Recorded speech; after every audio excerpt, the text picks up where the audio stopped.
Before we begin, don't forget to hit that subscribe button. It really helps the channel grow. I once believed that loyalty showed itself in life's quietest gestures. The cup of coffee she'd hand me each morning, the gentle drive safe before I left for work, the way her head would settle on my shoulder while we watched TV. Those small moments made me feel like marriage was solid ground, unshakable. Her name was Rachel. And for 8 years I thought we were building something meant to last. I worked long overnight shifts at a logistics company, while she thrived in marketing. A world full of bright dresses, louder laughter, and endless after-work drinks. I told myself that was fine. She deserved to have fun while I handled the grind. Then came one quiet Tuesday afternoon. I was fixing a report on my laptop when a notification from our shared cloud appeared. An automatically synced audio file from Rachel's phone.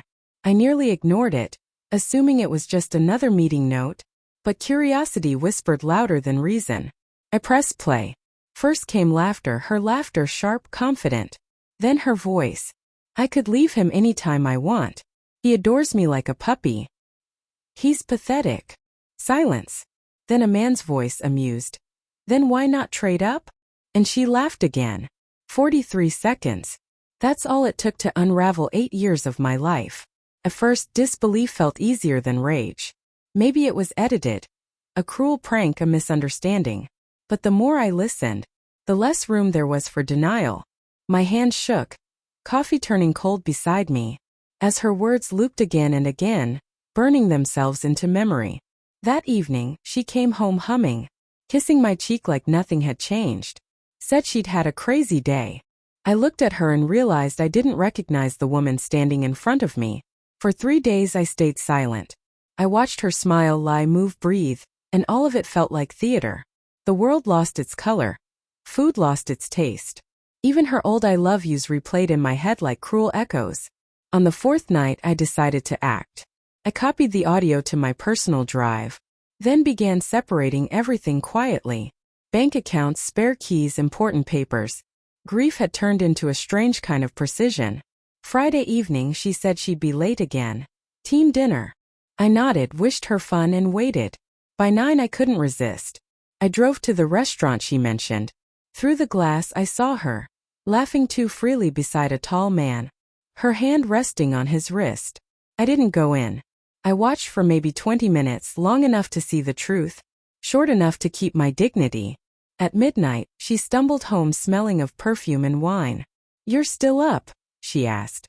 "I was listening to that recording," I said quietly. Her expression cracked for just a second, then slid back into practiced innocence. "What recording?" "The one where you called me worthless." Color drained from her face. "You misunderstood. It was just office talk." "Office talk? About your husband being disposable?" For once she didn't have a lie ready. Just silence. I'd spent years apologizing for things I never did. "Not tonight. I'm moving out tomorrow," I told her calmly. "The lease will transfer to you. You can handle it with your new friends." Her voice trembled. "You're really ending it? Over a stupid joke?" "No," I said. "I'm ending it because you already did." She cried big messy sobs that used to undo me. "Not this time."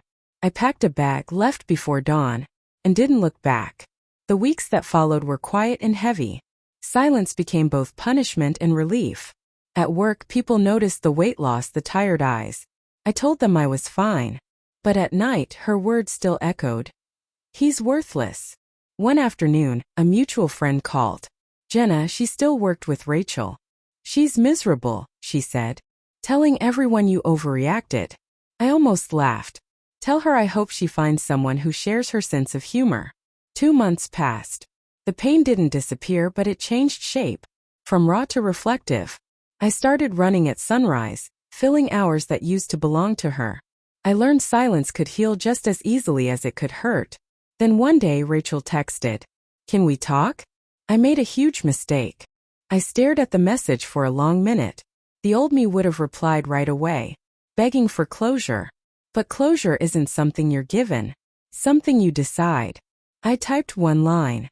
"You already said everything you needed to." No anger. No bitterness. Just the truth.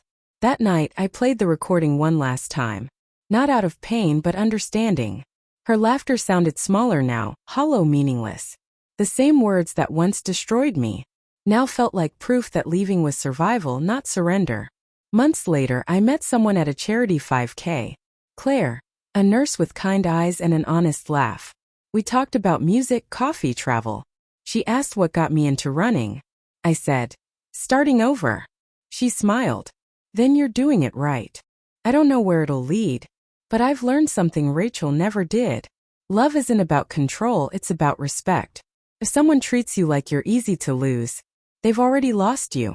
Sometimes the cruelest words become the clearest mirror. I once believed I was worthless because she said so. Now I know my worth was the one thing she could never see.